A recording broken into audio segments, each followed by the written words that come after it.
Rowe. Bagley. Harding is absent. Johnson. Johnson. Yes.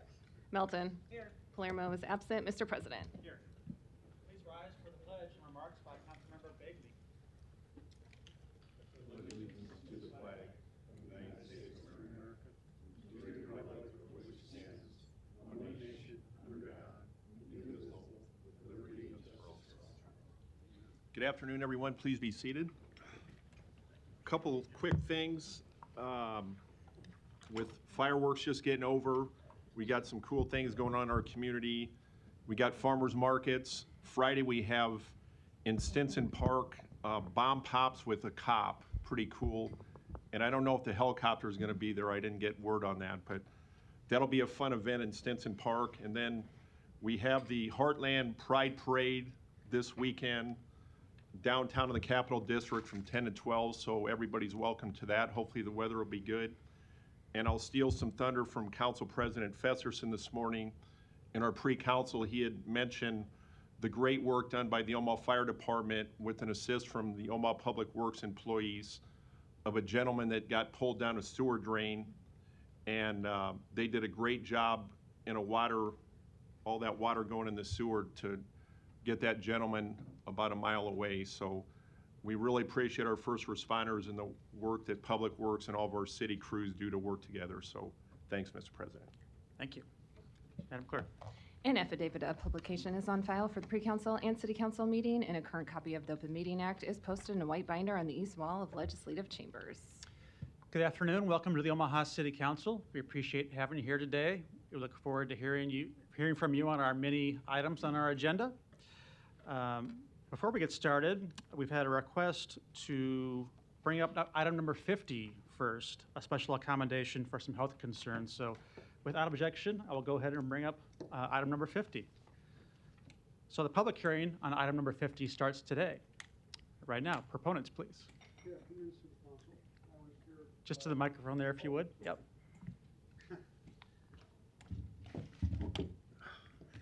Good afternoon, City Council. I was here last month regarding the ordinance on the snow removal on my property on 1015 North 98th Street.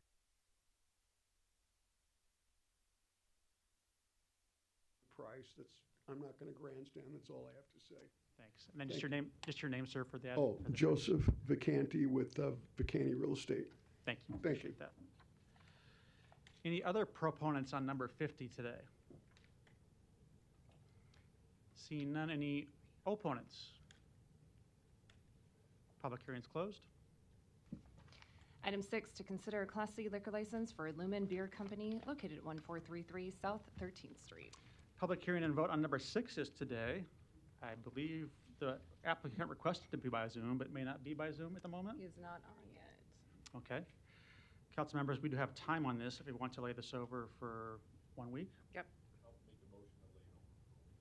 Second. Motion and a second to lay over 1 week. Roll call. Rowe. Bagley. Johnson. Melton. Mr. President. Yes. Motion passed 5-0. Item 7, to consider a Class C liquor license for Maple 88 Mexican Kitchen located at 2822 North 88th Street. Public hearing and vote on number 7 is today. We have the applicant by Zoom. Jose will get you off mute here in a minute.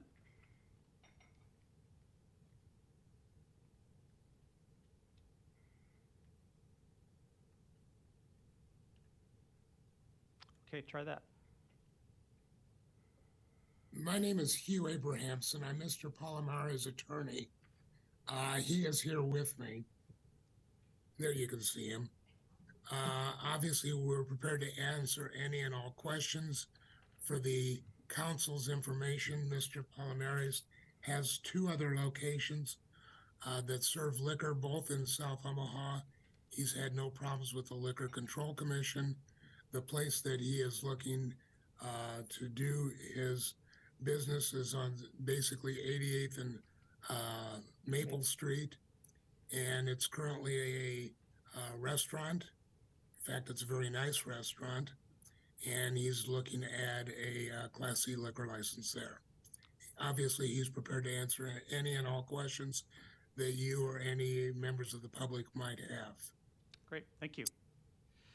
Any other proponents that want to speak today?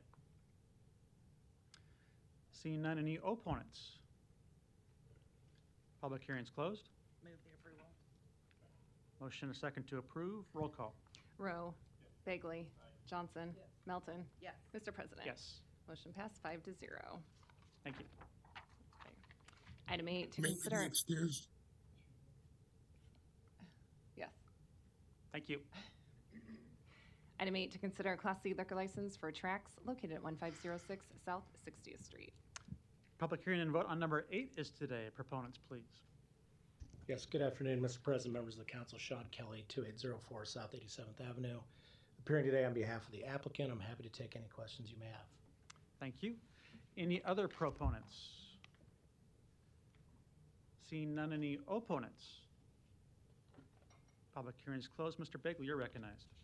Thanks, Mr. President. Mr. Kelly, quick question for you. Very important question. Will Trax still have the famous legendary wings available? They will. No changes to the menu. They also may open it for lunch as well, so. Okay, no further questions, and I'll be glad to support this today. Thanks. Thanks, Mr. President.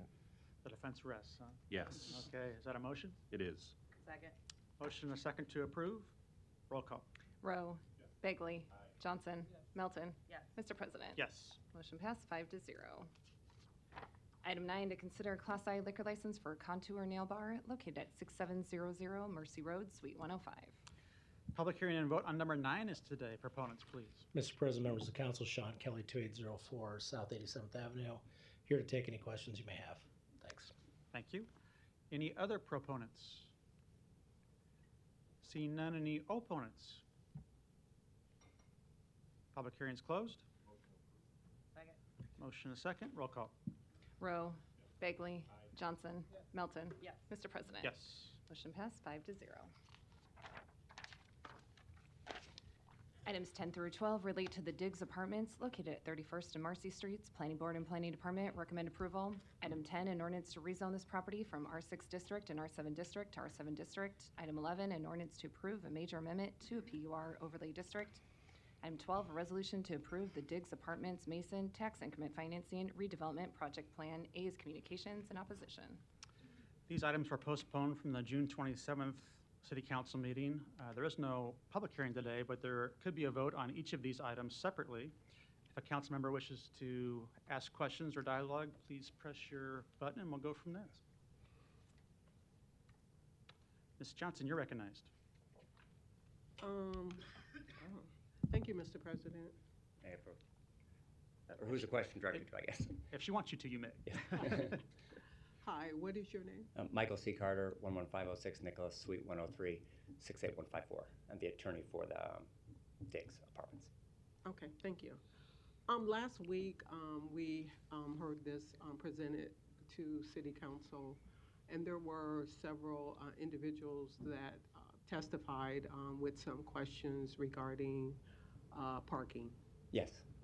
There were neighbors, homeowners, to be more specific, that were concerned about the impact Yes. of them having parking for not only themselves, but for residents or for visitors that would ultimately arrive at their home. Throughout all of that conversation, I really did not hear an answer to address that concern. And I was just hoping that you could answer that today. Actually, we're glad to approach that because, last week was, pretty quick and we were already on layover, so, we were in different conversations. And if we could address it, specifically on the parking, I'd like to at least first confirm that, we've worked heavily with staff to develop this plan. When I don't think you can isolate just the parking. I think you need to bring in the whole public transportation and the rail system, et cetera. We understand there's point 7, which is, or point 8, or close to point 8, which is a new thing that's being presented to the city council, and it hasn't, with regard to the streetcar. But we would like to note that, again, we met with the neighbors consistently. We've had city meetings, or neighborhood meetings, we met with the associations, et cetera, and they've always have expressed concerns about parking. I mean, that's always been I guess nobody's opposed to the project, everybody's opposed to the parking or lack thereof. I think that's a very fair statement, and that's the issue at hand today. Specifically, we have talked to other developers and other places that have had this low parking. And I think one thing that we need to view is one, it is on the streetcar, and that is part of the requirements that are going to be here today. And many questions came up with regards to like lack of a grocery store, how do you get to a grocery store, how does somebody, and if it's cold, or you're 7 blocks away, you know, I mean those were the issues. And I think we need to look at this from a perspective of who are people that we're going to rent to. And that's young professionals between the ages of 22 and 32. And their viewpoint, I think, on transportation, quite frankly, is different than everybody mostly in here, myself included. And I have 4 children in that range. So the answer is we also have the bike room, which we have 4 full bike lockers. It's not a bikes rack. It is a full locker that you rent that you can lock up your bikes, and it's yours specifically. But back to the other point is people don't believe that young people will walk 8 blocks to get to a streetcar, to put it quite frankly. But I think that's looking at it in a viewpoint that is solely as that's their sole form of public transportation. I've spoken to many, and there's also Uber.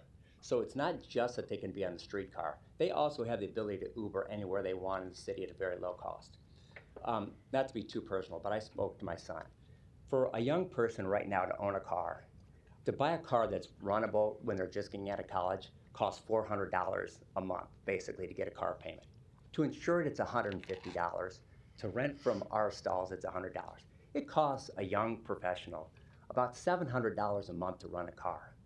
And I asked another person in our office who's young, it costs $10 to Uber from Old Market out to Blackstone. So if you do the math, I don't think we can look at it just strictly in terms of public transportation in the streetcar that's 7 blocks away. We have to look at it collectively. In addition to that, the bus system on Leavenworth is one of the most used bus systems within the city. So I think it's very, it's tough for us to get our heads around. I agree with that, with the parking. But it is an urban area. And you know, there's things about new parking going up in Blackstone now. But this is after the fact. Blackstone was very successful in having minimal parking ratios too. And I would also like to emphasize, again, working with staff, and we're in full compliance with the new, within the boundary of being less than 50%. So we have tried to follow all of the exact rules and statutes that we were requested to by city staff. And throughout the whole process, we've worked extensively with them. And here today, we've designed a project that's consistent with how we were told to proceed. And we believe in it too, by the way. I don't want to make it solely we did it for staff. We believe in the project consistently. And I'd also like to iterate, it's a $48 million project with a significant amount of TIF going towards the streetcar. And that is also being underwritten by major financial institutions. I mean, that's, you know, you don't get those loans through small institutions. But again, I would like to, bringing it back strictly to parking, without sounding old again, we have to view it as a 22 to a 30-year-old. That's who we're going to lease to. They do not want cars. As a matter of fact, they view cars as environmentally unfriendly and want to live in places that don't have this. And they would, and anybody that would rent from us knows that there's only X amount of spots, and if you don't buy one, they know it'll be difficult to get a spot. It will not be a surprise to them like, oh, I'm going to have a car and go around here. They know they will not have a spot, and they know they're going to have to rely on Uber and public transportation, and that's their desire.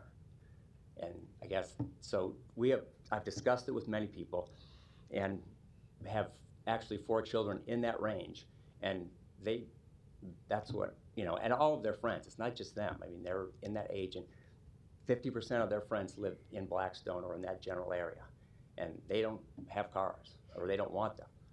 Or, I mean, some of them do. I mean, there's still, but again, there's still 70% of them will have cars, and they borrow and things like that. So I guess to answer your concern, we have researched with other people. We have spoke to financial institutions that have loaned on similar projects. And that's my understanding what the city is going to urban core to create opportunities for lack thereof, and it creates walking. I mean, I think we want to create people to want to walk. We don't want everybody to own a car. That's what Urban Core is trying to get, move away from. So I guess if there's any other questions. I'm not quite finished Yeah, yet. that's fine. You indicated that 70% of the tenants would most likely have a car, is that correct? Well, there's spots for them. Right. Yeah. And so the concern of the residents, homeowners more specifically, their concern regarding having the ability to have parking, even with all of that information you just provided, will they have trouble parking? Will their visitors have trouble parking? You mean the current residents? The homeowners nearby the area in which we're discussing. If more than that amount have cars, there will be, they will be taking off-street parking. If that's true, yes. And so let's do this in theory. If Yeah. that were the case, what other recourse would the homeowners have to address their concerns regarding the parking? It would be a struggle. It would be tight parking. I think that's a true statement for their friends. But, the model doesn't follow for, that many people to have cars. Okay, but if the model, I understand that you did what was required of you to do. I Mhm. understand that. I get that. Yeah. But at the same time, I have a responsibility to answer the question that the homeowners have brought forth to us regarding their concern with parking for themselves as well as their visitors. I think it's a legitimate concern. And what we're, I guess, asking the council, and I think, I don't want to speak for anybody else, but the design is that amount of young people do not have cars, and there's stats to prove that out. And so I think, yes, I guess I'm asking you to take a leap of faith that 20% of the people, in round numbers, won't have cars, but that's how the market is, and that's what young people aren't having cars. The expense is extraordinary for young people to have cars. They don't. I don't know how else to. So to be very honest with you, yes, there is. Simple math is math. Mhm. There's, only this amount of spots, and there's this many units. That's So- a fact. Thank you. So I won't be able to support this today. Obviously that's everybody's decision, but that's what the city has moved forward to, and to, with the city car, I guess that was the point of all this. So, Thank you. I appreciate your time. I'm just. Thank you, Mr. Bagley. You're recognized. Thanks, Mr. President. First, thanks to my colleagues for laying this over, because it gave me more time to dig into a tough issue that didn't get any easier in the last week or so. And that includes Mr. Fanslaw and Mr. England, and his team was nothing but great in the time they gave me to walk through things. And Stephen, Mr. Held, I know you and I had talked, and I had many conversations. I got a whole folder of stuff, of emails and notes that I scribbled that I can still read of my own writing. And I absolutely, in support of the TOD and the streetcar, the affordable housing issue. I mentioned these in the last meeting. But this location, it doesn't seem like a good fit to me, because it's further away from the streetcar line. I know it's close to the TOD, but the fit of that, putting that in there, I know we had the Mason one we voted on before, and now this is for the Marcy one. The parking thing, I couldn't get past in my head, and I can't see the attorney there, but you did a great job. You don't have to get up. You did a great job of laying all that out, and I got 4 kids that are 21 and 27, and they all have cars, and I know the future with the streetcar is something that we are conditioning people to use in other modes of transportation. You got Uber, you got those little scooter bikes that are all over the place. But I absolutely support development, and as a lot of the neighbors said to me, I think, and the attorney mentioned this, I'm sorry, I forget your name, but the neighbors aren't against developing this area or that location, but it's just not the right mix with the parking. And I know this thing had gone through the planning board, they do a great job, and I watched the planning board meeting, and the opposition often doesn't happen until it gets to the city council.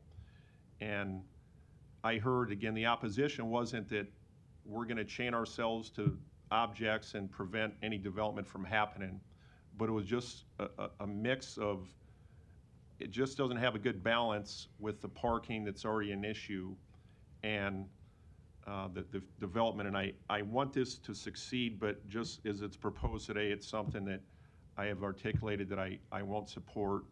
And I appreciate the neighbors where they want some developed there, and if this doesn't pass today, then I know it goes back to the drawing board, and it'll probably make life a little tougher for me, but I signed up for it, and that's okay. But I do want something good to, as the neighbor said, to be there, just to get a better mix on what can go in there, and that's why I won't be supporting this today. Thanks, Mr. President. Thank you, Mr. Rowe.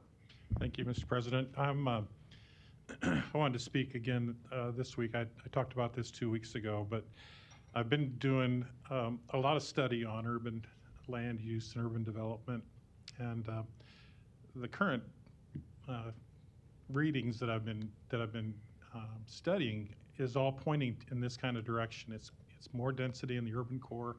It's more use of public transportation. It's more walkable neighborhoods. And there's just a lot of things that I think Michael brought up make a lot of sense. And I don't know if there's a way if we should, is there any way that they could tweak the parking to get us, another 5 stalls or something that would make it palatable? I'm not sure. I haven't had that conversation with anybody, but I don't know. Mr. Hazy, is there any room at all to? Are you on this? Let's see, yeah. Stephen will address that. Stephen Held, 11506 Nicholas Street. So the plan, which again, we went through staff, I think they liked the plan. I would say it's probably not possible to add any more parking without purchasing additional land that would strictly be for a surface lot, which in the past, I feel like given the fact that it would be on a street would the planning staff probably wouldn't be supportive of. It would probably require a reduction of density to get back to, I guess, one of the questions I would have would be to council is what are you comfortable with? Because, staff has indicated one thing, and, this is just confusing for us because we feel like we followed the process and that sort of thing. So we just we'd love to lay this over, obviously, if we're not going to have the support, and just some insight as to what is council comfortable with from a parking ratio standpoint.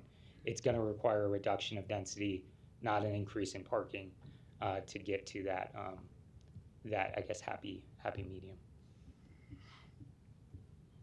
I think I'd like to make a motion to lay it over for another 2 weeks to allow the developer to just take one more look at what are some options. If it's a little tweak here, a little tweak there, I think that would make sense. I'd hate to. I'm all for a higher density, and I'm all for developing the urban core, but I want to make sure that it works as well. So that'd be my motion. I will second the layover, but I'd still like to reserve my time to speak, if I may, Mr. President. All finished? Yeah. Okay, there's a motion and a second to lay over for 2 weeks. Ms. Melton, you're recognized. Oh, thank you. I understand, and I actually think if you have something like this, a huge project that there's been a lot of investment already made, and we don't have a full council today, we do have Mr. Harding out, and I think the reason I'm supporting laying it over is so that Councilman Harding can also have a chance to weigh in and weigh in with his vote. I stated just because you can doesn't necessarily mean you should the last time, but here's my problem. this city council established a set of rules. We put it into an ordinance. It was the TOD ordinance. I had a lot of issues with the TOD ordinance, but the majority of council passed the ordinance. So now we established the rules. And now we have developers and people who are investing a lot of money, not just in attorney time, engineer time, architect time, planning time, and they're following the rules that this council put in place. And now we say, by the way, spend all that money, do all of that, you followed all the rules, but now we're gonna come and say, you know what, we actually think that we would like to have more control over your property, and we're gonna create rules now that you didn't have going into it. Now, I still have a problem with the TOD. So the solution, I think, is that this council should revisit the TOD boundaries, and what we want to see. What we shouldn't be doing is picking winners and losers on an individual basis after they've followed the rules. And then say, oh, well, we're going to pass your project, but by the way, we're going to create some different rules for you, because that's not equitable. It's not fair, and I'm not sure what our planning board is supposed to do with that either, because the planning board follows the ordinances that we pass, and that's what they're evaluating as well. So again, I think this parking issue is tricky, but I think what this council should do is go back and at least change our rules, because we can't be, and put it in the ordinance, because we just can't be changing them on an individual basis for individual projects. So that's the issue that I have at this point. And I also have to say, if we were only developing, the nice thing about Omaha is we're developing our urban core. We're not letting our urban core go like we see in other cities. But we also are developing west. We also are developing all the way to the western borders of Douglas County. I was just out at the movie theater off 205th and Harrison. I mean, the amount of development and apartments and housing that's going up out there. So if you have a car and you don't want to be in an urban area where you're fighting for parking, you actually can come. Actually, some apartments just opened up by Costco at 132nd Dodge. I mean, you can come in and rent one of those. And by the way, I have 2 children in their 20s. So again, I'm speaking from experience. Now, my 2 kids would never give up their cars at this point. They rely on their cars, but they live out west. And so I think the important thing in Omaha is that we have a variety of different housing. We need to have affordable housing, variety of housing, so that people who want to have cars, want to have more space, want to have more acreage, see a lake, they can move out west. They want an urban area where maybe they don't have to have a car and they can ride a bike. We have that too. So I guess that's where I'm going. If this was all we were doing, I would probably have a problem with it. But because we have the variety of housing throughout Omaha, and I continue to see that growth both in the center and on the edges, I'm more comfortable with this. Again, just because I maybe don't like the rules that are there doesn't mean I shouldn't follow them, and doesn't mean I should pick you to have different rules than what we set for the rest. So those are kind of my thoughts. I wish there was more parking, but I think that's a different issue that this council should address by addressing the ordinance and not punishing this project because you followed the rules. So I do support laying it over.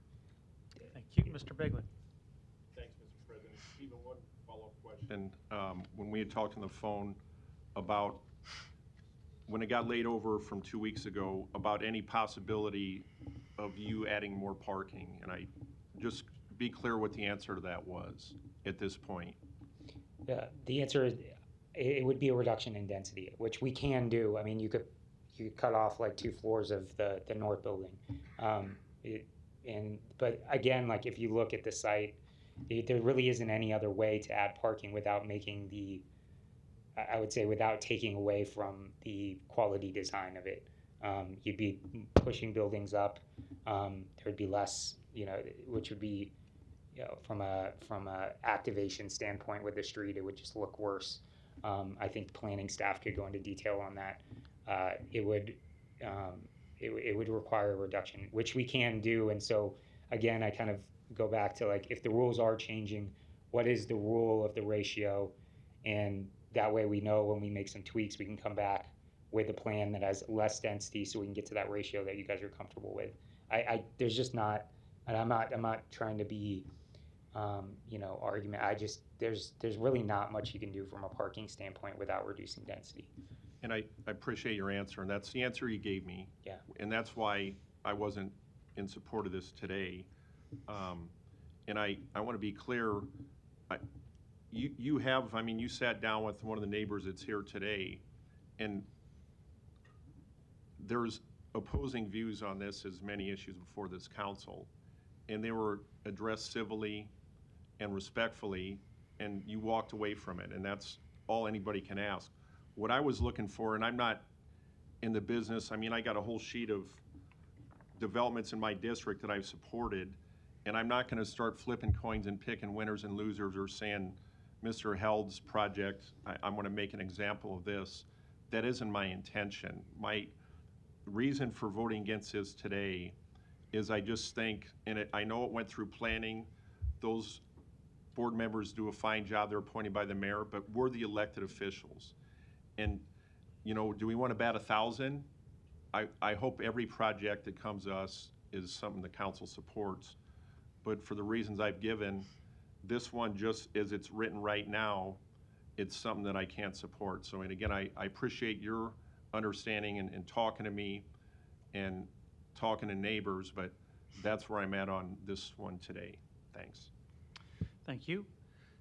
There's no further lights. There is a motion and a second to lay over for 2 weeks. Roll call. Okay, and just to clarify, this is for items 10, 11, and 12. Okay.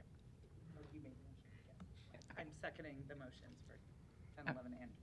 All right, thanks. Rowe. Bagley. No. Johnson. Melton. Yes. Mr. President, Yes. motion fails 3-2. Don't you need 4? You have to have 4 for a majority. To lay over? to take, to- To lay over, you have to have majority? Matt Kuzi Law Department. It is a vote, has to be a majority of the council members, not a majority of the council members present. So we still have to account for the 2 absences today. So the majority vote is 4. Okay. So there is no layover. Action is still required on these items yet today, though, right? In a different motion? Or, Can I just, I'm very confused. So is it late? there is no layover at this point. It's still an active conversation at the diocese right now, but no public hearing. Someone may call you up if they want to. There's a light, Ms. Melton. I'm going to go ahead and call it Mr. Carter, because I think there is some confusion out there that maybe we understood, but Yes. I'm going to call you up, Mr. Carter. Apparently, I just learned this, although we have missing council members, there has to be a majority. It was going to take 4 votes to lay it over. I thought it was just the majority that are present to lay it over. Okay, right. So that's why it failed. I know that I was looking at you and I wanted to explain that. Our Yeah. legal counsel just made Right. us aware of that. It's fairly rare that we only have 5 council members here, but, Yeah. so now we don't have it laid over. So apparently we're going to have to force the vote unless we're going to unless another council member would be willing to reconsider their vote to lay On a it layover over. to discuss it for 2 weeks, with That- significant amount of time that's been involved. That was already the motion that failed. So what needs to happen next is there could be a motion to lay over for a different time period, or there could be a motion to deny or a motion to approve. And I will also note that anyone on the prevailing side can always vote to reconsider, as can a council member who's not currently present. Could you, I'm sorry, could you explain that last statement? Any council member who is on the prevailing side of an issue can always reconsider their vote and get it back on the agenda. A council member who is not present can also reconsider the item if they choose to do so when they return. So a member who wasn't here today could ask for this to be They reconsidered for a could, depending layover upon the or outcome of slash this, approval. of what happens next. I will try one more. I will make a motion to lay it over till August 15th. Or wait, we have a meeting on the 25th. You mean- But the first just failed. Okay, I'll do a motion to lay it over till August 1st. But aren't we having the budget hearing on the first? That's the 8th. There's a motion. Is there a second? Motion and a second. Mr. Bagley, you're recognized. Thanks, Mr. President. Mr. Kuzi, a question. So, Matt Kuzi, Law Department. Matt, if this motion fails, then we're back to voting on numbers 10, 11, and 12 individually. Is that correct? That's correct. Today. That's correct. Right. If the current motion made by Ms. Melton and seconded by Mr. Rowe to lay it over to August 1st fails, then we're back to voting on the original items 10, 11, and 12. Okay, thank you. Yes. And if I may, the reason Ms. Melton, you're recognized. I'm so sorry, Mr. Brett. Thank you for recognizing me. My reasons for doing the motion, we're already down one council member for District 4. And then occasionally, those of us council members occasionally have to take a Tuesday off because we have family things. It's the summer. We have kids going to college. So occasionally, council members need to be off. I think that we should at least have the most number of council members here on something that's this controversial and something that, at least if it gets voted down, we've allowed all council members to have a say in it because of the amount of time, money, effort, and respect that even I think the people who are voting no on your project should have for you. And so I guess that's what I'm asking for, is to maybe we at least lay it over till August 1st so that we can at least have the full number of council members that are actually attending our meetings right now. Currently, today we only have 5 out of 7. And so that's the reason for my layover. I'm still on the fence on whether I'm necessarily voting yes or no. I've made my peace, but I'm on the fence, and I do think that it would be important that at least all the council members that can make it to the meeting are able to. Thank you. That's also why I've supported the layover. There are no further lights. There's a motion to lay over till August 1st and a second. Mr. Bagley, you're recognized. Thanks, Mr. President. So just to be clear, you're asking Councilmember Melton to lay this over. What is the date you want to lay it over till? I did August 1st since the July 25th failed. Okay. Unless you want to reconsider. But I think August 1st, because we may not have a full council on the 25th. So I think August 1st may be the best time to lay it over, and maybe it'll give us more time to talk to the developers about, is there a possibility of working in a couple more parking spots? I haven't had the opportunity to meet individually with the developers. I have talked to planning about it. And I guess since I am on the fence, I don't think it'd be a bad thing if I had a little more time to listen and work with both sides on this one. Okay, and I appreciate your answer, and that's what I've done in the last 3 weeks, at least, it obviously being in my district.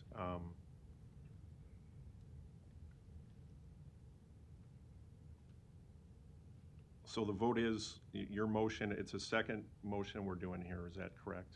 Yeah, I did a motion to lay it over till August 1st. The motion to lay over till July 25th failed, so I've done a new motion to lay it over till August 1st. And that's in your request to have 6 council members here?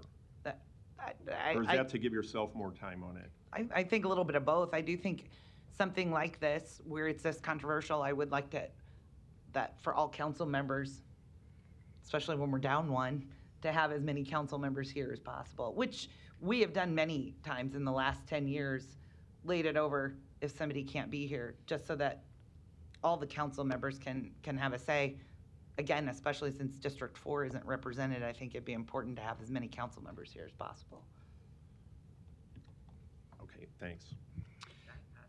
And just to help with process too, for those that are, processing what's happening here. There is a motion and a second then to lay over to August 1st. If there's no further lights, we'll take that vote. Obviously, if that's approved, that's what will occur. If that's not approved, with the majority of more than 3, that motion fails. And then there would need to be action taken to either motion to approve or motion to deny. And should that fail on a similar vote, that's my point in mentioning that votes can be reconsidered, or a council member who's absent can reconsider an item they were not present for. Okay, Mr. Bagley, you're recognized. Last time, Mr. President, thanks. In respect to a colleague that is absent and at the request of Ms. Melton, I'll grant and I'll support this. My position is not going to change for the reasons I mentioned, but out of respect for, I don't want to ram something through, with a short council. I want to be fair to the process, and I'll respect that. But I'll be clear on when my vote will be on the next meeting that we have this, so I will support this. Thanks. Thank you. No further lights. There is a motion and a second to lay over until August 1st. Roll call. Rowe. Bagley. Aye. Johnson. Melton. Yes. Mr. President. Yes. Motion passed 5-0. Council members, we skipped over item number 6 because that applicant was not present by Zoom, but they are now. So if we'd like to take up that liquor license again, we can do so without objection. But we would need a motion to rescind the 1-week delay on that item to return to that item.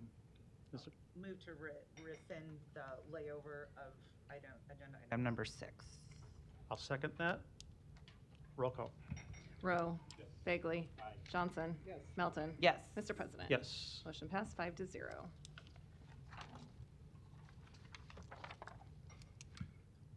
Oh, you want me to read? We'll now take up item number 6, the liquor license that is for Lumen Beer Company at 1433 South 13th Street. We have the applicant by Zoom. Daniel, we'll get you off mute here in a second. Okay, try that. Okay. Yep. Name and address, please. Dan Brulette, 1433 South 13th Street. Here to answer questions? Yes. Okay, thank you. Any other proponents on number 6? Seeing none, any opponents? Public hearing's closed. Mr. Bagley. Thanks, Mr. President. Mr. Roulette, can you hear me okay? Yep.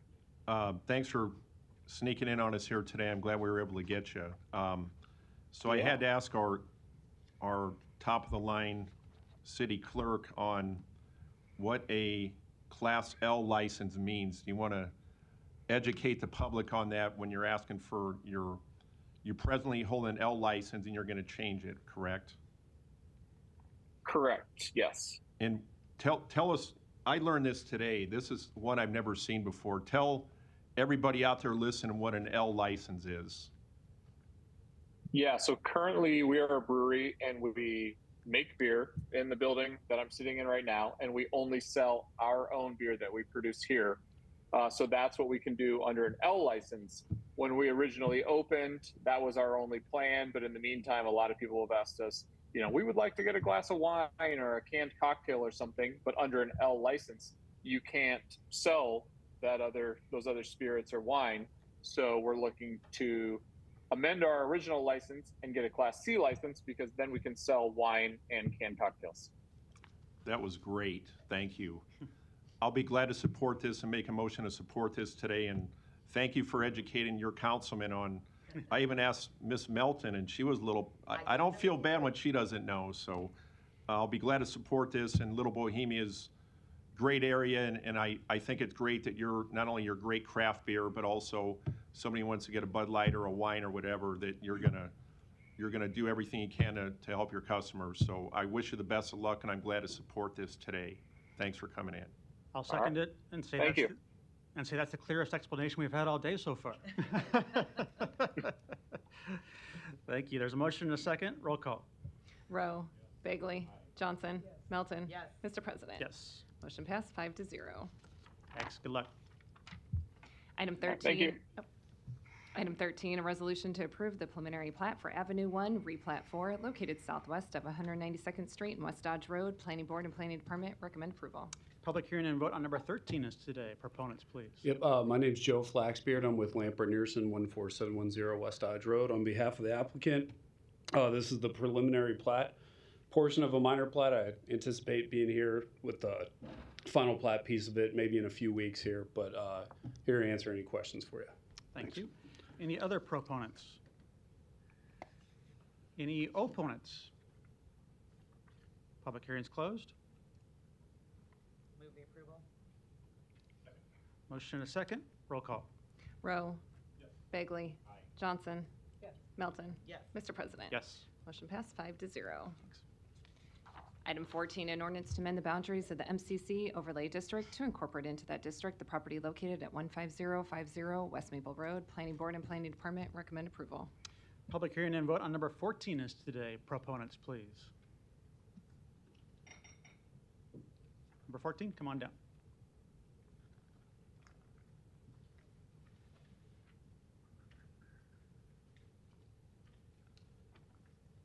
Hi, I'm Andrew Jones, Chairman of the Board of Trustees of St. Andrew's United Methodist Church, which is located at this address.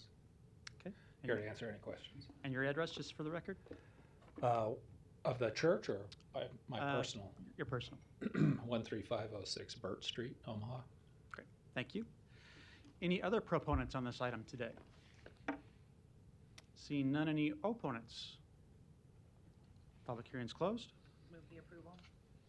Motion and second to approve. Roll call. Rowe. Bagley. Johnson. Melton. Yes. Mr. President. Yes. Motion passed 5-0. Items 15 through 17 can be considered together for property located at 7101 Mercy Road. Planning Board and Planning Department recommend approval. Item 15, an ordinance to rezone this property from GO District to R8 District. Item 16, an ordinance to amend the boundaries of the ACI 2 Overlay District to incorporate this property into that district. Item 17, an ordinance to rescind the MCC Overlay District for this property. Public hearing and vote on items 15, 16, and 17 are today. Proponents, please. Seeing none, any opponents? Public hearing's closed. Move the approval. I'll second. Roll call. Rowe. Bagley. Johnson. Melton. Yes. Mr. President. Yes. Motion passed 5-0. Item 18, a resolution to approve a special use permit to allow personal improvement services in the GI district located at 5712 South 85th Circle. Planning Board and Planning Department recommend approval. Public hearing and vote on number 18 is today. Proponents, please. Good afternoon, Todd Swarzek, 2285 South 67th Street, here representing the applicant for any questions. Thank you. Any other proponents? Seeing none, any opponents? Public hearing's closed. Motion and a second to approve. Roll call. Rowe. Bagley. Johnson.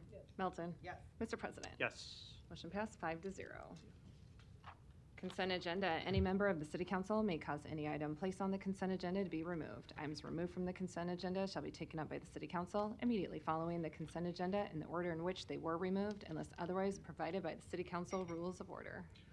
The public hearing on agenda items 19 through 22 were held on June 27th.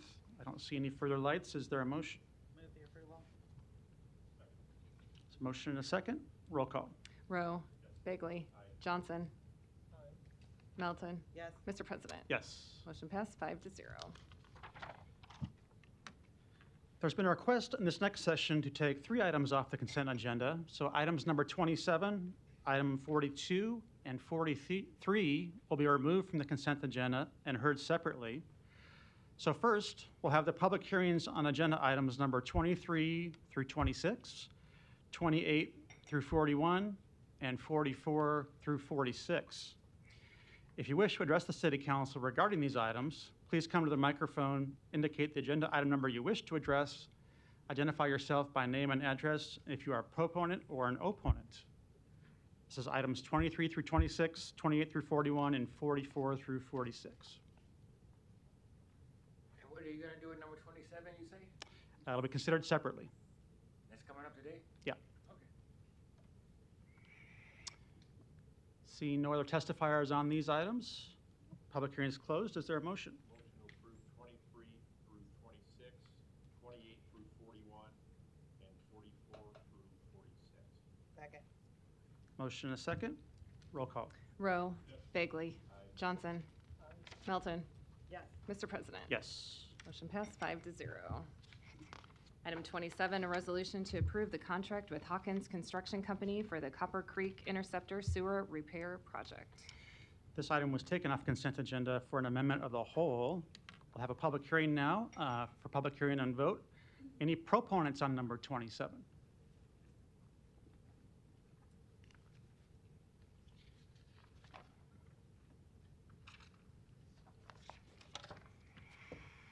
Sometimes I have to pretend I work. Donnie Johnson, the Johnson Equestrian Foundation, North Omaha Concerned Citizen Foundation. I would like to have one request on number 27. Since this is federally money coming forward with Mr. Hawkins Construction, which is a nice man, and Mr. Kiewit as well, but can you make this, since it's federal money, give us 10,000 African American jobs on this project, since all the sewers got to be replaced under mandatory federal mandate. Federal mandate of all sewer, is this the sewer one, right? I look at your position, Mr. President. Is this the sewer one? This is a sewer project. Yeah, that was under federal mandate to be approved by the city of Omaha. So we are in desperate needs of job in North Omaha, and I'm in desperate need to get back to the African continent. So if you can solve this problem and get me a job at the same time, I'll take my money and fly over there and build a railroad over there. Okay. Any other proponents on number 27? Seeing none, any opponents? Public hearing is closed. Mr. Stubbe, just so the public knows, this was a amendment of the whole that came in late this morning. Do you want to explain just what that does? Yeah, this is a project to essentially address an issue with the interceptor sewer that feeds down to the Papillion Creek Water Treatment Facility. The intent is that we would use the sewer revenue fund to perform the project with the intent that there's two potential sources of revenue that we could get to offset some of that cost that would come from the sewer revenue fund. And that's what the amendment of the whole does? That is correct. Okay, thank you. You're welcome. Is there a motion on this item for the amendment of the whole? Motion approved with the amendment of the whole. Second. Motion and a second. Roll call. Rowe. Bagley. Johnson. Melton. Yes. Mr. President. Yes. Motion passed 5-0. Item 42, a resolution to approve the appointment of Bentley Swan to the Landmarks Heritage Preservation Commission from July 12th, 2023 and expiring July 11th, 2026. The public hearing and vote on number 42 is today. Proponents, please.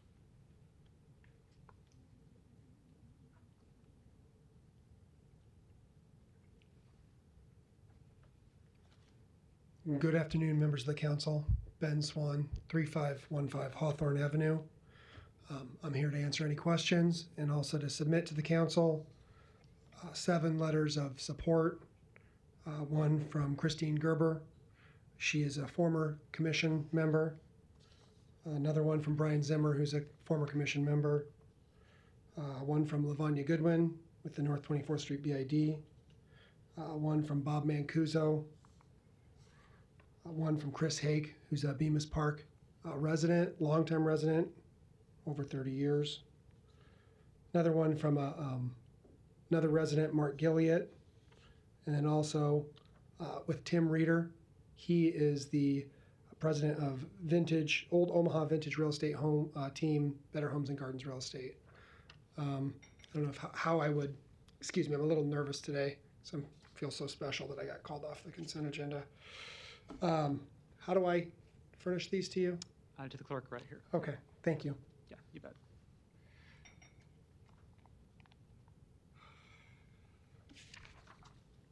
Ready to answer any questions, thank you. Okay, thank you.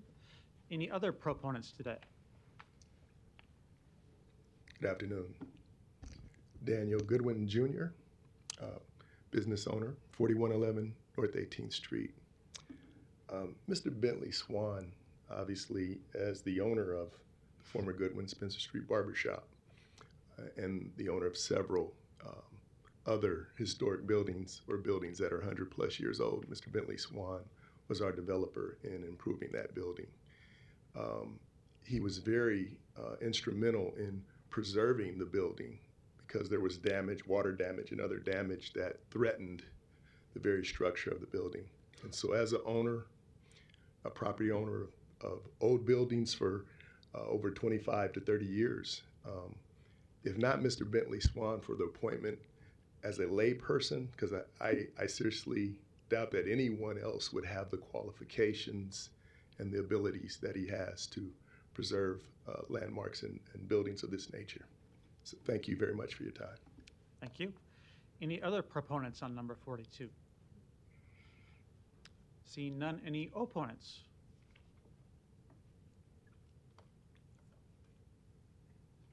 Good afternoon, Mary Minturn, 3416 Hawthorne Avenue in the Bemis Park LHPD, and I've lived there for 30 years.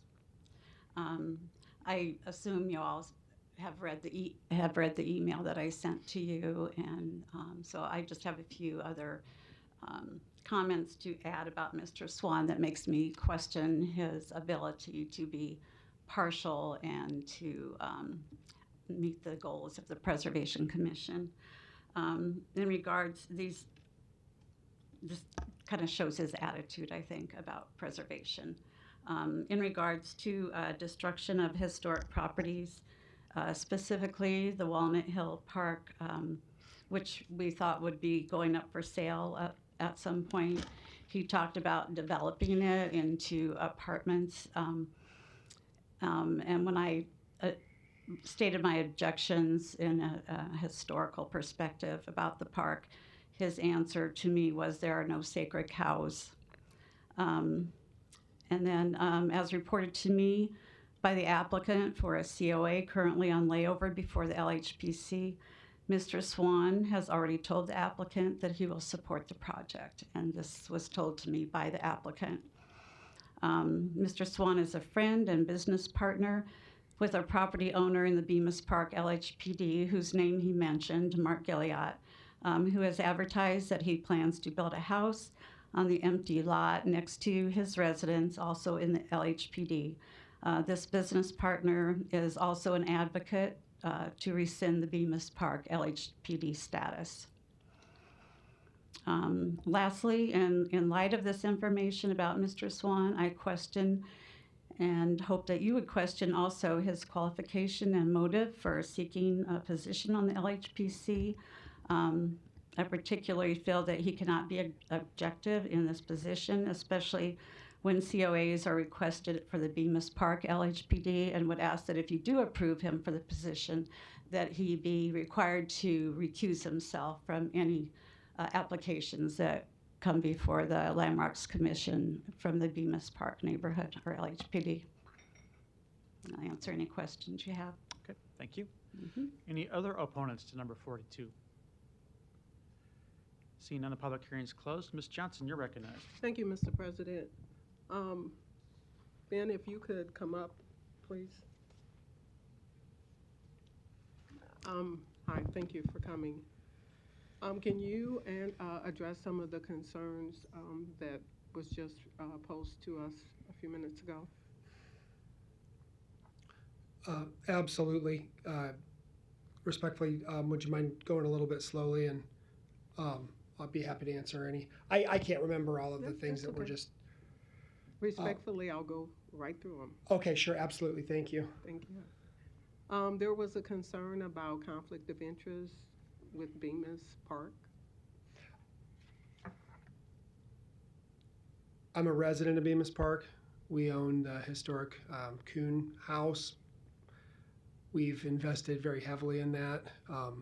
We did a garage where we got a permit application, and we went through the Landmarks Commission, and we actually got a certificate of approval through the process.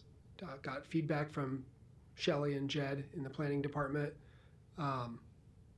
Put it off the alley at additional expense to us so that the house and the front of the house would not be, the historic character would remain intact. Had to remove 65 dump truck loads worth of contaminated soil to do that. I think that I'm one commissioner. I don't think there's a conflict, and if it is, it's pretty transparent and can be managed. Every commission member is going to be a resident of somewhere where there's, property that's going to be discussed. I don't think there's a conflict of interest. And then her remarks regarding the sacred cow. I do not remember that. I can't speak to that, although there have been a number of developers who have come through, and I'm trying to think, Silver, no. There was a developer that came through looking at the Walnut Hill property, and I was generally supportive of redevelopment of that. Since that time, it's my understanding that MUD is going to repurpose and potentially reutilize that space, which I think is wonderful. It's great to have that ability to have that infrastructure capacity in the area, and there's some vagrancy issues and some loitering and some crime issues in that area, and so having it, actively stewardship by either a developer who is, comes forth before the neighborhood association and before city council, or MUD, both would be great. I just think letting stuff sit. Bemis Park has had 3 houses burned down since I moved into the area due to absentee landlords and neglect. There's a couple houses with lead peeling paint, overgrown grass, and to me, those are the bigger issues in the neighborhood rather than people investing in their properties and improving them. So can you relate to her concern when you just mentioned that you were in favor of some development, and of course the decision in your ultimate decision did somehow overlay with historic preservation?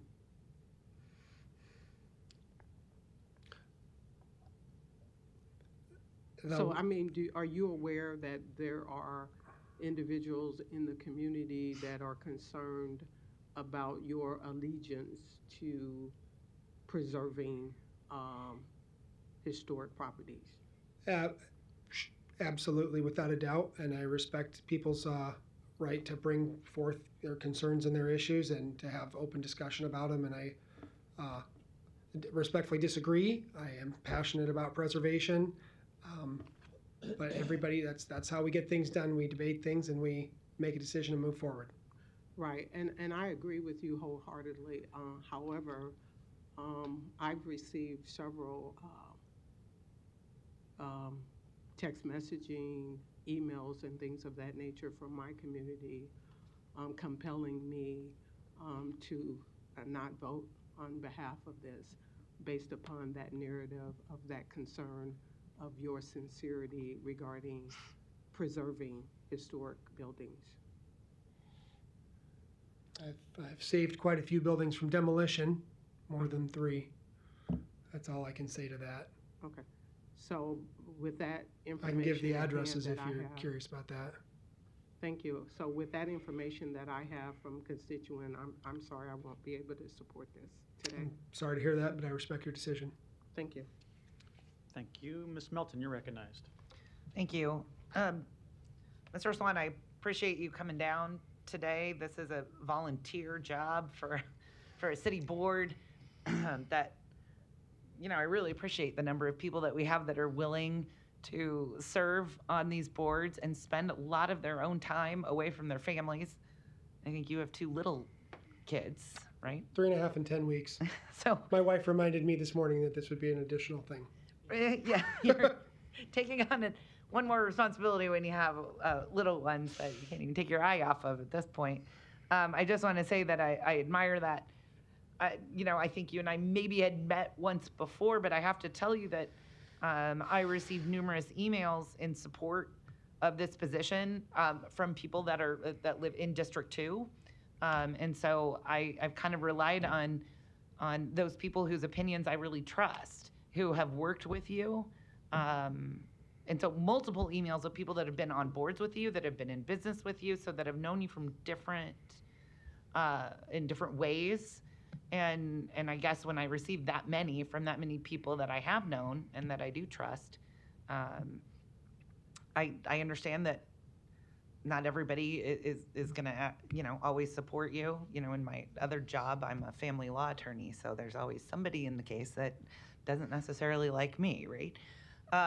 But I think what we expect is that you do your job. If there is a conflict, recognize the conflict. That's what we do as lawyers, and we have to do that ourselves. I think that there's a conflict, I'm going to bow out. We do that on the council as well if we think that there's a conflict. And there's nothing wrong with that, saying I have a conflict, so I'm not going to vote on this. So I guess that's what I would expect out of you if there is some kind of, obviously the conflict is personal gain or something of that nature. Absolutely, without a doubt. I just wanted your confirmation that you would say, I'll back out of this one. And, you know, that happens. We're a big city, but a small community, so we're going to have friends and connections. We just have to make sure that we separate that when we're voting on something. So I think, with that kind of commitment, I'm going to go ahead and respect the recommendations of the numerous people that sent me emails and contacted me. I only received, unless we've got it today, since this meeting started, I only received one email that said to vote no. So, but overwhelmingly, the emails that I received were all recommendations from people that respect you. So I hope that you'll fulfill what you committed to today. And again, appreciate the fact that you took time away from your business and family to come down here at 2 o'clock to stand in front of us, because that's not easy to do. So I appreciate that. So I will support the appointment today. Thank you. Thank you, Mr. Rowe. Thank you, Mr. President. I wanted to just say thank you to you for being willing to engage in the process and be a part of a community that's important to all of us. I think being involved in an industry like preserving old structures is not easy. It's expensive. It takes vision. It takes time. And I've been involved in an association here in Omaha called Restoration Exchange that I think kind of fell apart, just because people just couldn't sustain.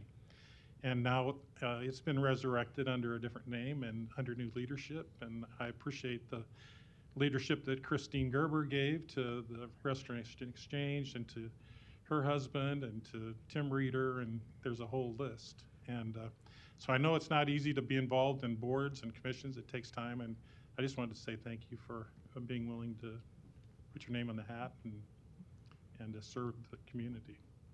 Thank you. I do consider it an honor, if there's any other way to put it. And I'm also, not to toot my own horn, but I'm a longstanding sponsor of the Restoration Exchange and now Preserve Omaha. Thank you. I think an important aspect of obviously the Landmarks Heritage Preservation Commission is to have an interest and passion for preservation and conservation, but also for the permitting process required at the city, and especially in cases the commission might consider. So I just wanted Ms. Minturn to know that we did receive the email she mentioned, and we did follow up on that. And Mr. Fanslau, you sent an email to council members just with those results, if you want to share that. Yeah, Dave Fanslau, City Planning. I did. There have been past instances where we have received a complaint that Mr. Swan didn't take out, or a contractor of his didn't take out permits at his personal residence. And I'll say, once contacted, he came in and took out those permits. But there was a few handful of cases when that happened. At a personal residence that were corrected? Correct. Nothing commercial or nothing under development? Not that I'm aware of. Yeah. Okay. Thank you. Mr. Bagley, you're recognized. Thanks, Mr. President. And that answered kind of my question, what I was going to ask. You and I had a conversation this morning, and we talked on the phone yesterday. So, and I also read your email, Ms. Minturn. I appreciate you sharing your thoughts.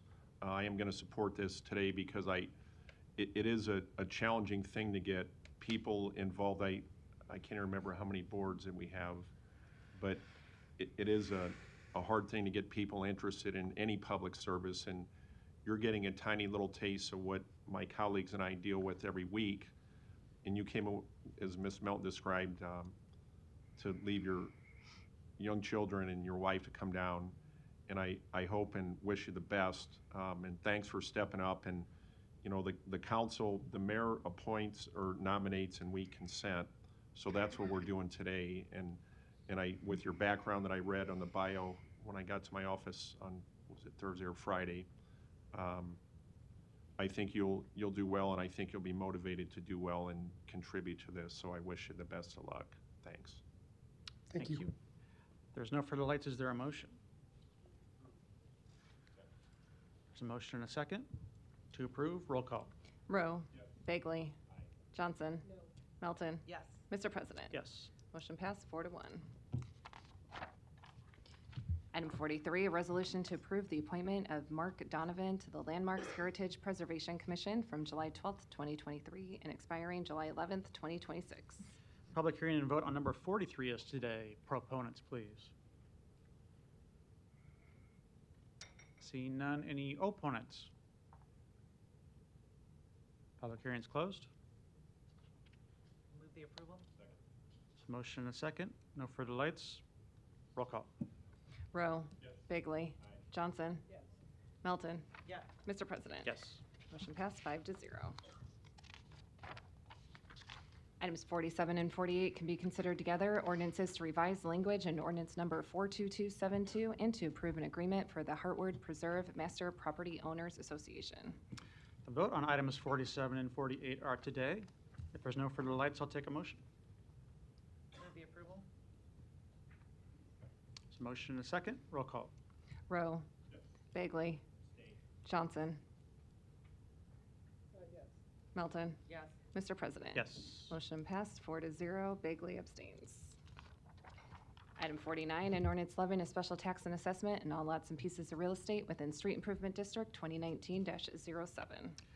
Public hearing on number 49 is today. Proponents, please. Seeing none, any opponents?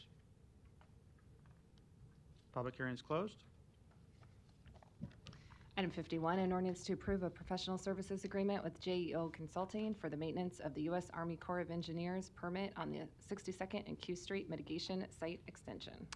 Public hearing on number 51 is today. Proponents, please. Seeing none, any opponents?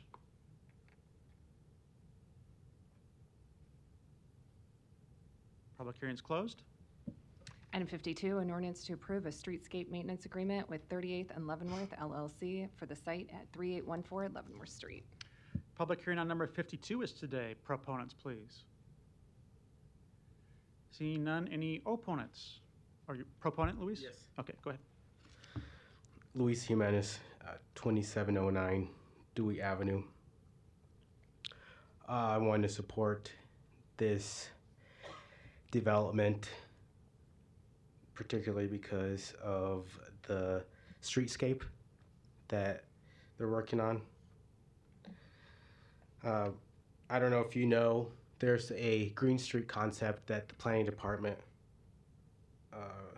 has adopted. It's not very well known. And one of the concepts is that the streetscape can be used to calm traffic, separating pedestrian traffic from vehicle traffic, and I think this design does that.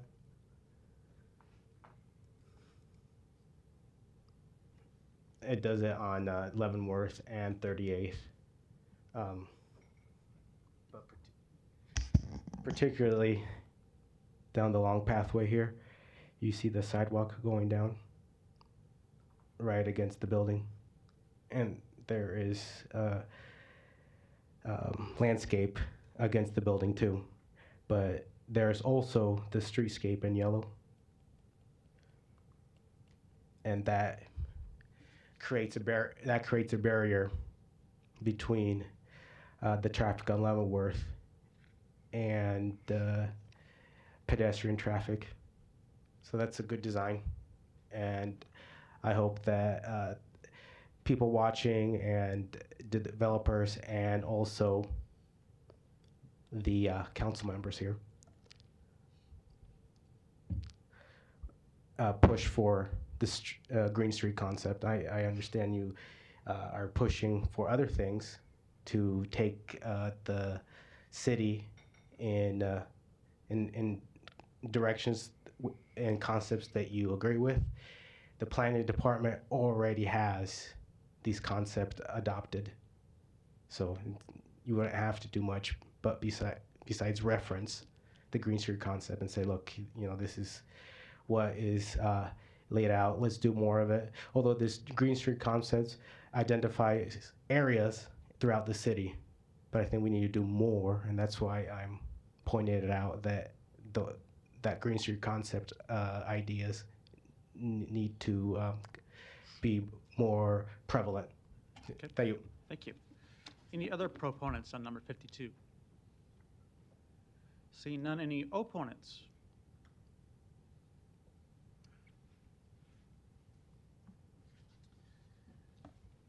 Larry Storer, 5015 Lafayette Avenue, Omaha 68132. I'm opposed to this because, again, I don't think this is transparent enough. Most of us citizens do not have time to read all your legal documents and understand them. But I've driven through that neighborhood a couple of times, and I do want to apologize. Last time I made the wrong statement about the item that was up the street from 38th. I got confused. But I am generally against TIF financing, and this apparently is an apartment. This item apparently is an apartment complex that maybe was with TIF, and now we're asking the city to do the maintenance. That's what it sounds like, okay? I'm only saying that because you could have a slide presentation. You could have a little more information on the agenda item here. Citizens don't have time to read everything and get down here and still get to it before you close the meeting. So I'm against it because I don't think we need to pay for streetscape that developers should be paying for. I see you have one coming up for North Saddle Creek Road and all that too. If it's not the developers paying for it, it must be the city. And somehow that involves my tax dollars, and I'm against it. Thank you. Thank you. And we appreciate your apology. Is there any other opponents on number 52? Seeing none, public hearing's closed. Item 53, an ordinance to approve the Hamilton Village Senior Suites Tax Increment Financing Redevelopment Agreement. Public hearing on number 53 is today. Proponents, please. Don Seaton, City Planning, and I'm here to answer any questions you have on this agreement. Thank you. Any other proponents?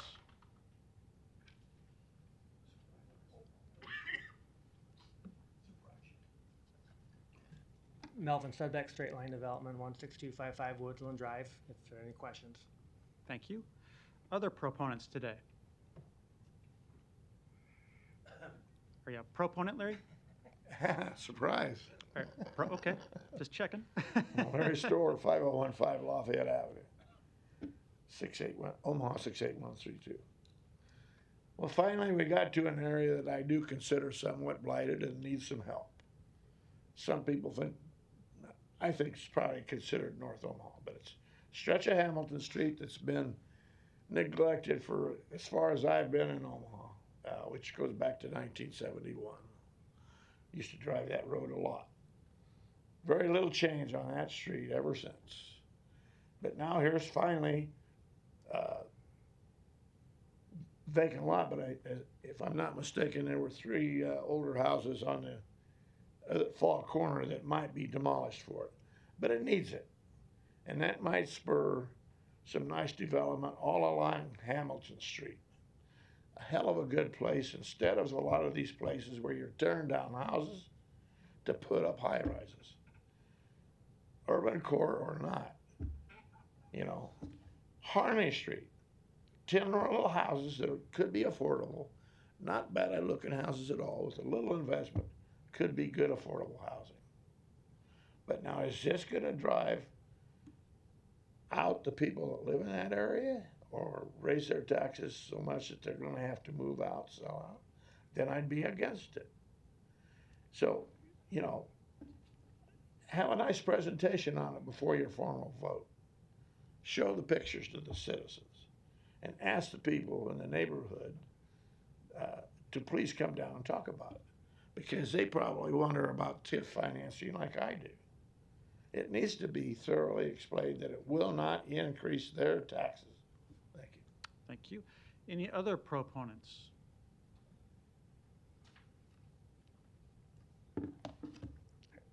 Luis Jimenez, 2709 Dewey Avenue. I support the agreement because the amount of TIF is 500,000, just over 500,000. Thank you. Thank you. Any other proponents? Seeing none, any opponents? Public hearing's closed. Ms. Johnson, you're recognized. Thank you, Mr. President. Don, I have a few questions, or I'm going to ask that you provide us with an update, more thorough information regarding tax increment financing, the pros and cons of this project for the community.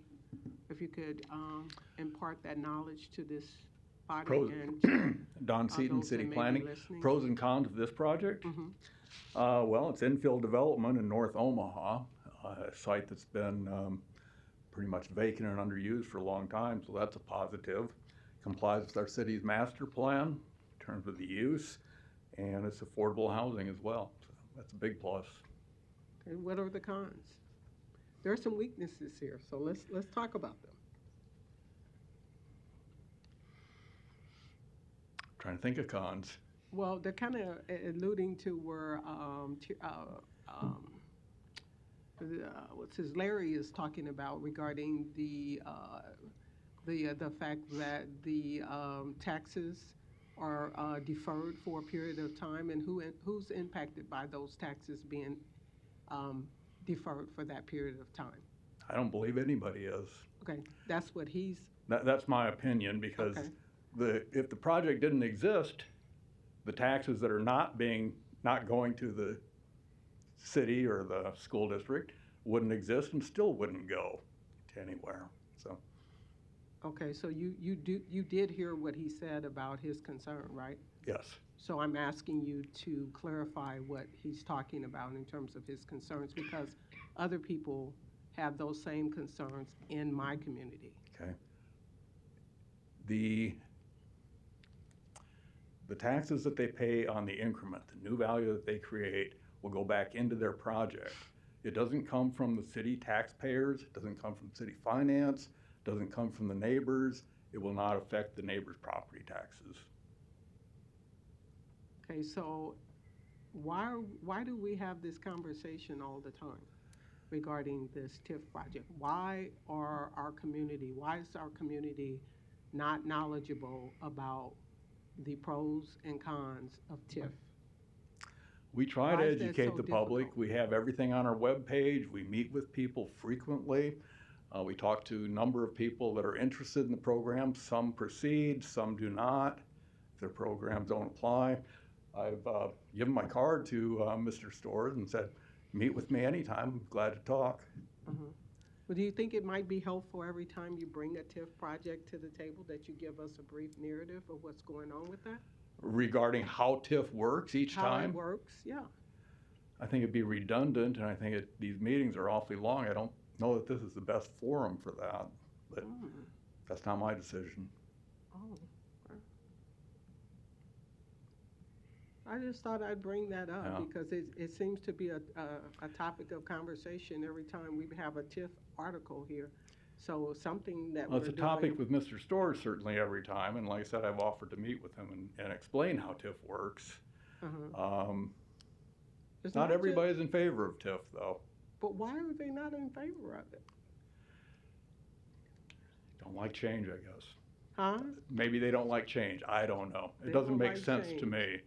It doesn't make sense to me because TIF is probably the best tool we have for economic development in the city, and it's for redevelopment. It is for areas where there is not as much economic activity, redevelopment activity, as we'd like to see, and it's a tool that helps promote that. So we're increasing density, as we talked about today. With TIF, we are improving our public infrastructure around the TIF projects because a lot of the TIF goes towards public improvements. No.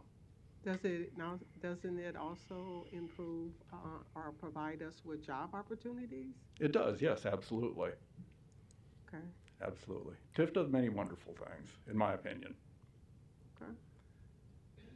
All right, thank you. Appreciate it. Certainly. Thank you. Ms. Melton.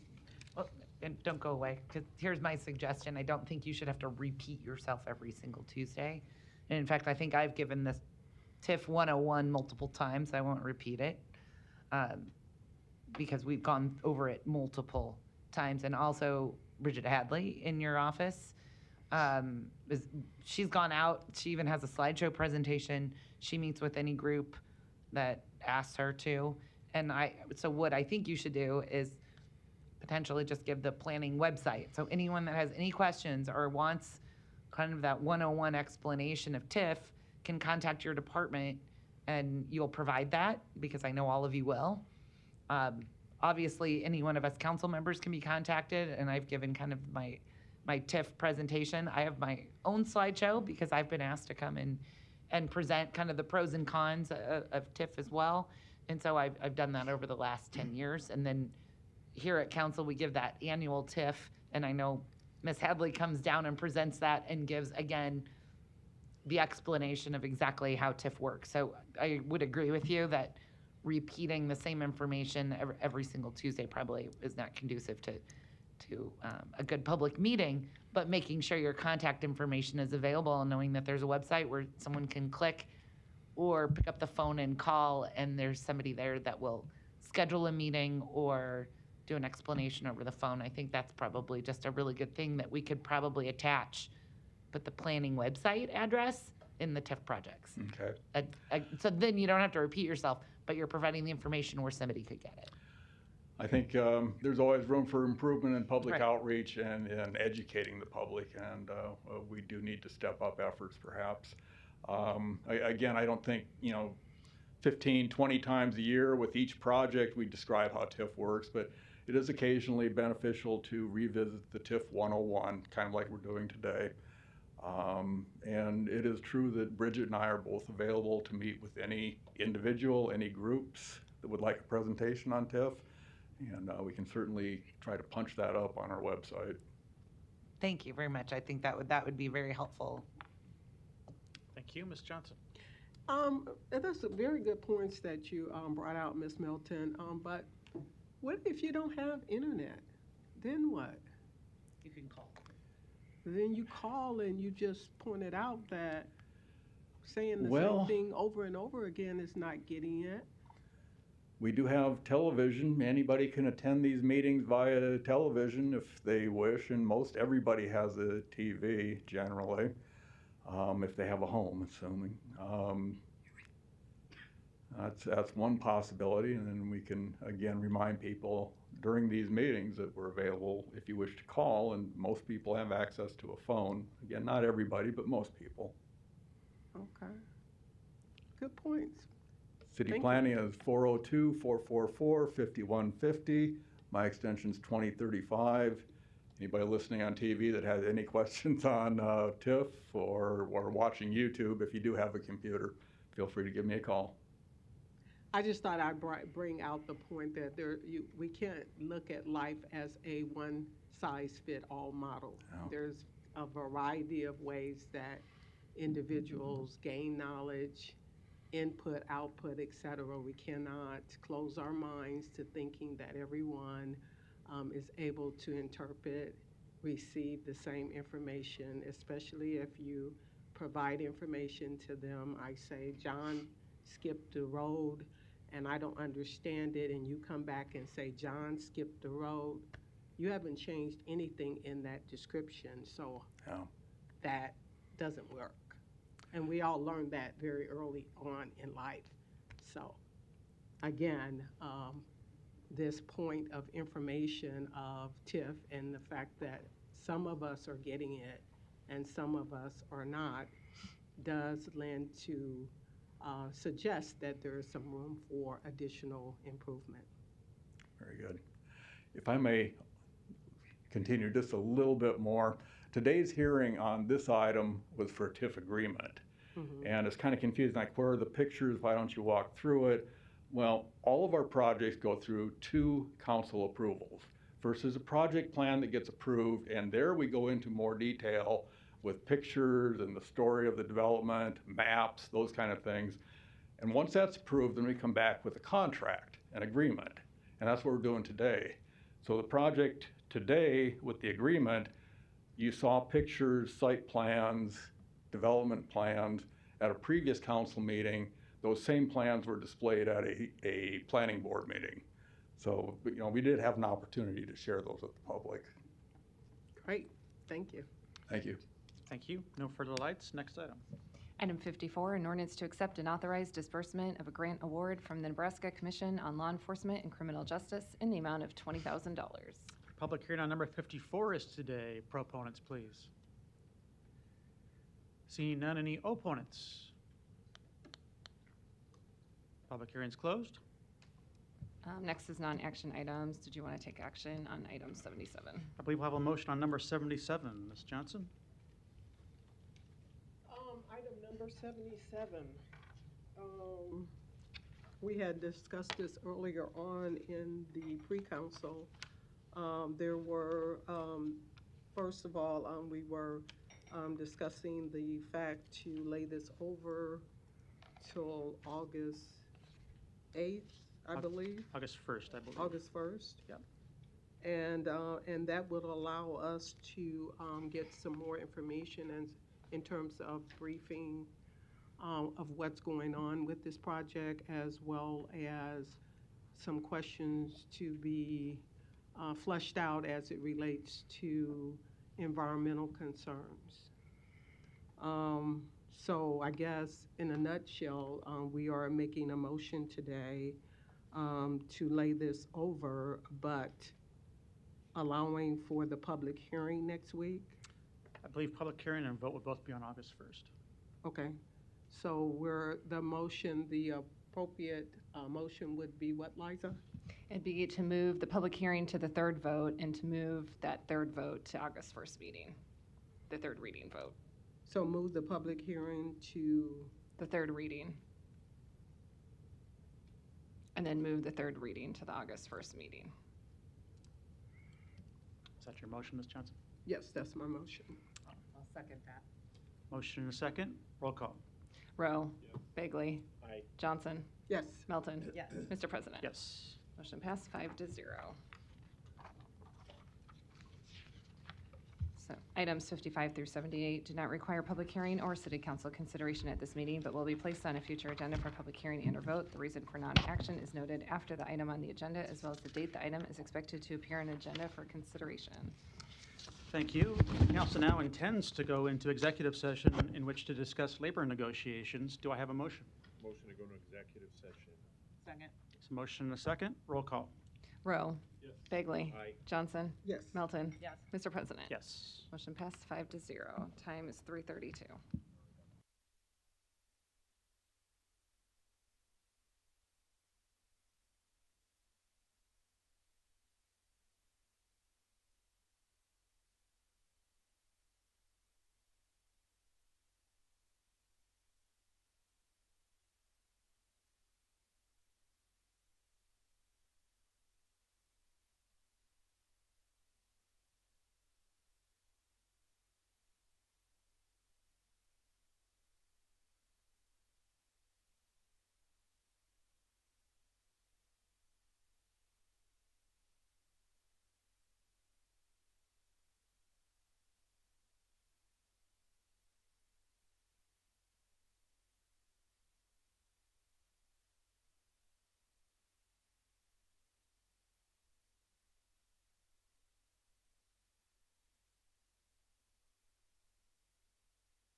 Rowe. Bagley. Johnson. Melton. Mr. President. Motion passed 5-0.